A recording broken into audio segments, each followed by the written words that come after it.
Morning everyone, and welcome back to the Runpreneur vlog, where we discuss all things entrepreneurship and running.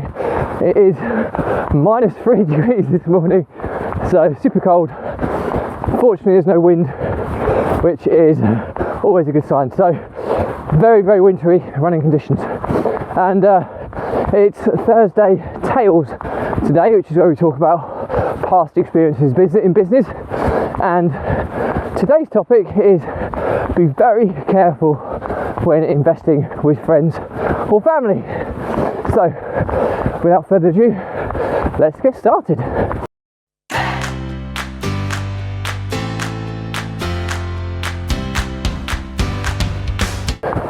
So, investing with family and friends and why you should be careful.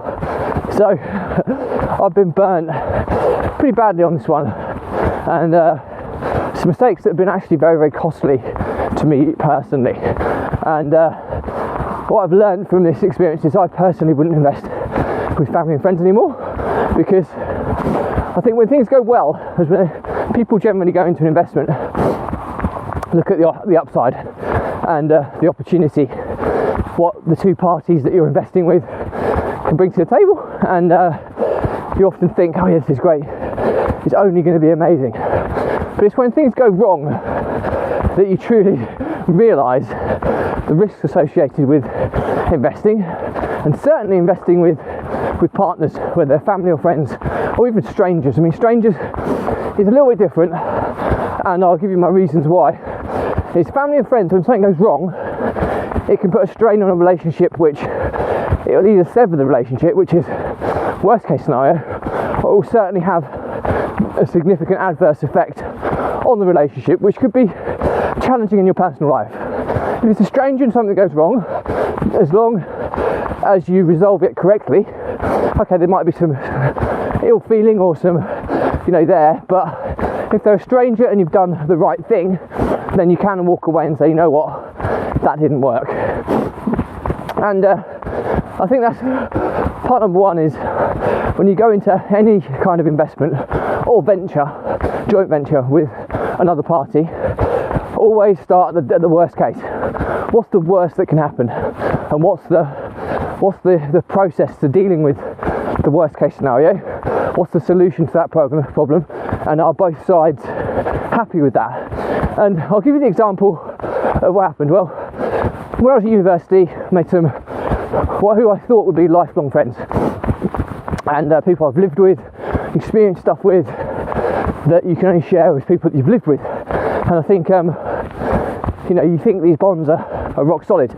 Roll on a few years when we all graduated and moved on into starting our careers. I started in corporate world, in medical sales, and then very quickly came out into my entrepreneurial calling and started my property business. Now, I'd exhausted all my options of growing my portfolio at the time, and the only option to grow it further was to get outside investment. And interestingly, the guys that I was at university with, a couple of them took a keen interest to what I was doing, and said, yeah, can we get involved? They'd managed to do quite well in their careers, and as a result they had some cash available to invest. And there was me going in fairly naively at the time, I imagine, thinking that, oh yeah, this is great, they're like two brothers to me, this is going to be great, investing with my brothers. And ultimately the investments were into HMO properties in the social housing sector, which you might think is a notoriously high-risk strategy. Well, it is a high-risk strategy, there's no ifs or buts about it, but the rewards can be incredibly financially rewarding, and if you do it right. And we were doing it when housing benefit was in play. So housing benefit, the system which has now been replaced by universal credit, which is encompassing all of benefits into one monthly payment. Housing benefit used to be, in old terms, just the rental allocation of somebody's benefit portion, and it was ring fenced, and it would be paid for weekly in arrears, but you knew where you stood. It was easy if you got the application process right in getting payment direct as a landlord. So, and you could also get council bonds in place for any arrears or maintenance related issues. So although it would on paper seem like quite a risky strategy, back in those days it was very robust. Okay, you might have damages and stuff to deal with, but you've got to cancel bond to kind of deal with that. So you're pretty much insuring your risk, so it was low risk.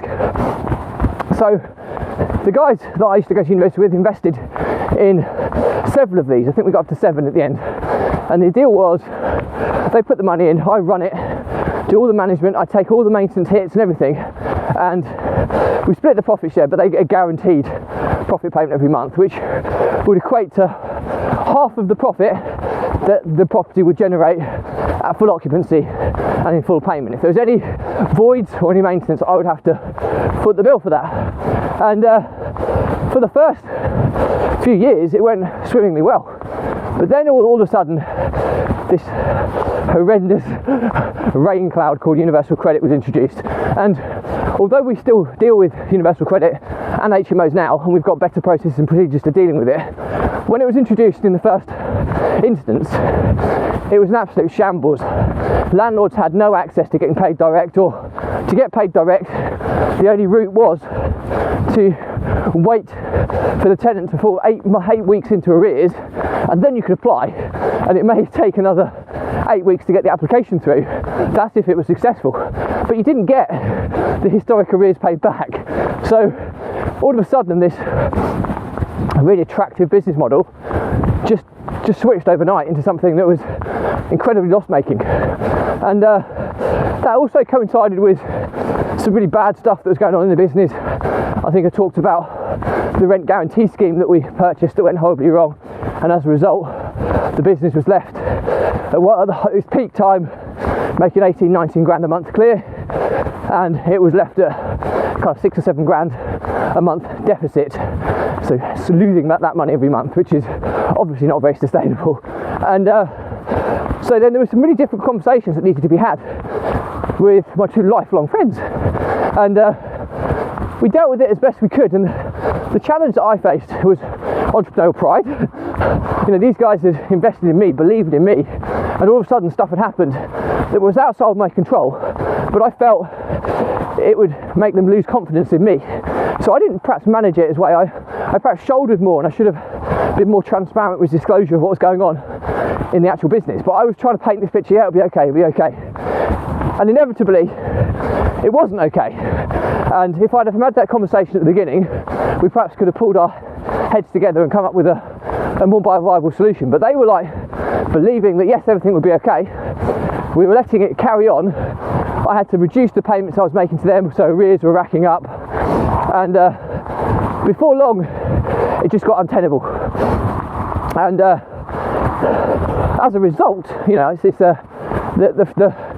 I ended up pulling out of those joint venture properties. So I made big losses on those. I still like to think that the guys who invested, because I was supposed to get 50% of the share in the equity in those properties, but I handed them back. I thought the right thing to do was to hand them back. And okay, they had a lot of the management then to deal with, and that could have been done better as well. But I stand by the belief that any losses they've made, they will recoup in the equity that they've benefited from in the properties, which is quite significant. But it was hugely stressful for them because they had to down tools in their corporate careers and deal with all the stuff that needed to be set up to have them in the ability to manage these properties themselves. And it wasn't handed back in the way that I'm proud of, but I was also borderline facing bankruptcy at the time. So it was just going to turn around here.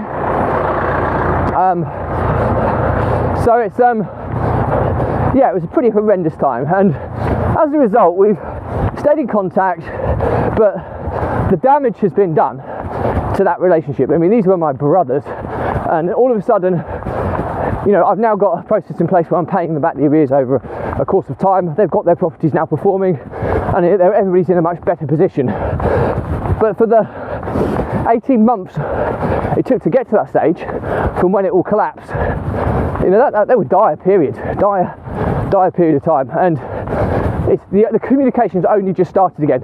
It got really bad. The communication was non-existent almost, and I'll hold my hand up and take responsibility for all this because it was me. I got them into the investment. I was managing it, and just environmental factors outside of my control when universal credit was introduced, and that was the beginning of a downfall of something that should have been so good. But so as a result, now I'm paying the arrears back over a payment period of time, and the communication is starting to rebuild, and my focus is on rebuilding the friendship, although I completely understand that perhaps they never want to rebuild that friendship, and that's the hardest part about investing with friends or family, because it can happen in families as well. I mean, no investment, no monetary gain is worth damaging a lifelong friendship. Now, I will work tirelessly to try and make sure that I can rebuild that friendship, but there's an element of trust that's gone on kind of their behalf of trusting me because of the way kind of things was dealt with, and that's a bitter pill to swallow.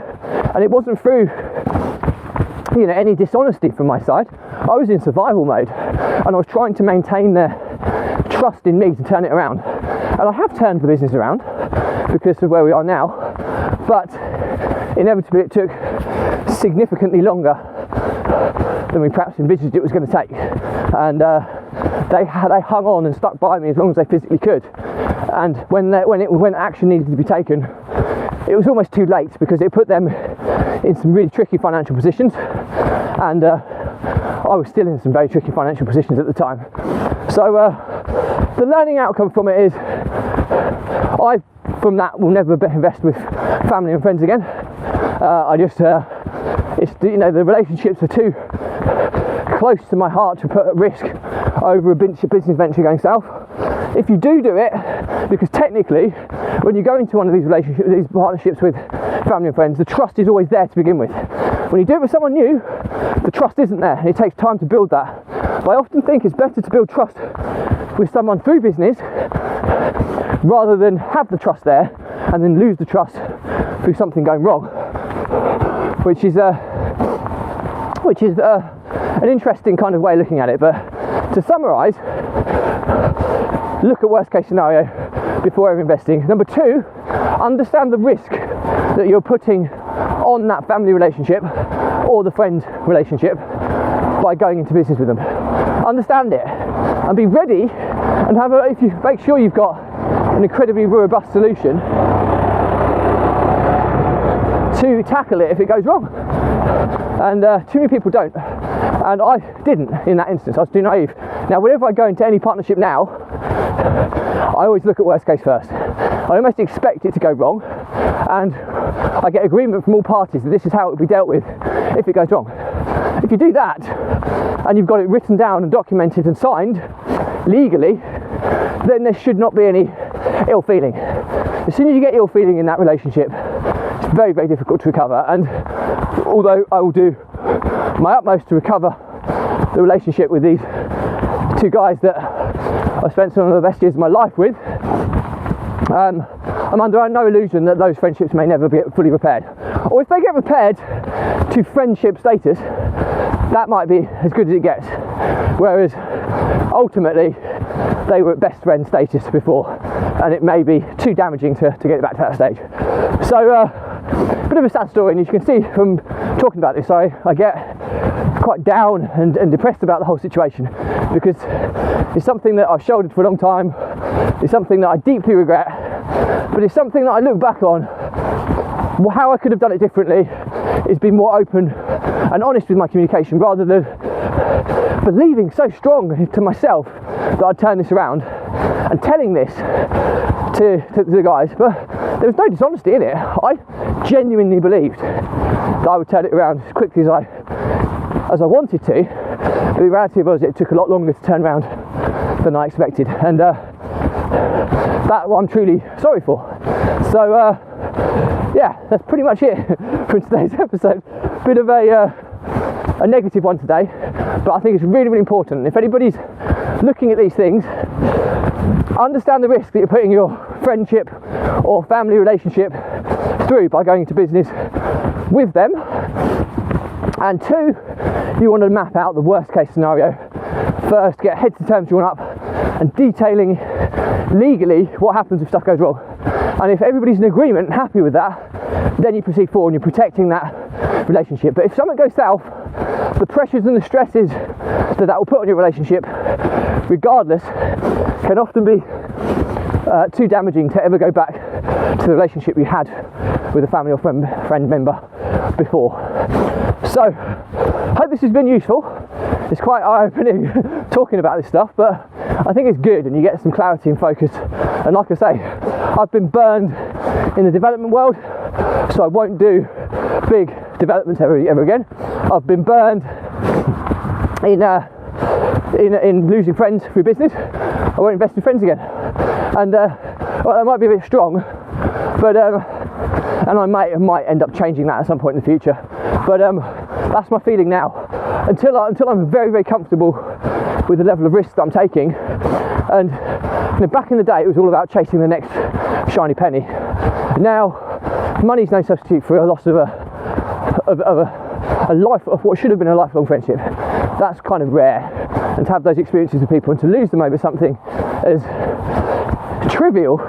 It's not trivial now. We can say trivial now because we're kind of dealing with it, but at the time it was life-changing. But for now, money is trivial in the comparison to a lifelong friendship. So that's pretty much it for me today. As always, if you've got any questions, just drop me a comment. I'll respond to everyone. If there's a bigger topic, I'll still respond, but I'll do a separate vlog episode and tag you in. If it's not relevant to you, just unfollow me on your social feeds. You don't need to unfriend, just unfollow and you'll stop seeing the information. But before you do go, please check out the Runpreneur YouTube channel, whereby I've got some 220 odd episodes now, catalogued by playlist, and I do a different topic every day of the week. So hopefully in there, completely free resource, there'll be something that is relevant and you'll be able to use it on an ad hoc basis at some point in the future. Do check out the Runpreneur Facebook community group as well, where we host all our free resources. The first one being my 70-stage or 70-step process to repurposing, reformatting and optimizing social media content across all platforms to be omnipresent. So if you're looking to create more content in the new year, definitely check that checklist out and you'll see exactly what I do with all my content on a daily basis. So that's it for me. All that's left to say is that the Runpreneur vlog was set up to help entrepreneurs and business owners overcome the emotions of stress, anxiety and overwhelm by using exercise, and in my case running, as a release mechanism to relieve the pressure so that you can go on to thrive and take on more in the future and still keep control and clarity so you can go on to bigger and better things. The guys that don't have a release mechanism, the pressure builds up like pressure in a pipe, and then inevitably that stress, which is ultimately the pressure, it breaks, and as a result one of two things happens. It's usually either the entrepreneur or the business breaks, and either or is often terminal to the likelihood of your business lasting the test of time.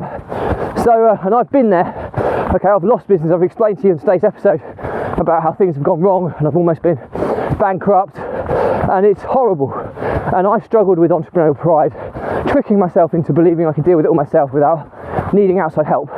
So my pledge to you is, if you are somebody struggling with entrepreneurial pride, just drop me a message. Okay, there's no catch here. I'm not selling anything. I will jump on a call with you and I'll try and give you some stepping stones on how you can kind of implement some stuff into your daily routines to help you manage with this stuff, because being an entrepreneur is not easy. And I always said, if I could just help one entrepreneur or save one business by this vlog, it would be 1,000,000% worthwhile. So don't be stubborn, reach out. I've spoken to several entrepreneurs already, and I like to think that hopefully I've made a difference to their lives. So, as always, that's it from me today. All that's left to say is, if you like this video, please remember to give it a like, a comment and a subscribe. And if you want to see similar content, please check out the playlist link below. And all that's left to say is, I'll sign off with, as always, stay positive, stay happy, and I'll see you tomorrow. Bye.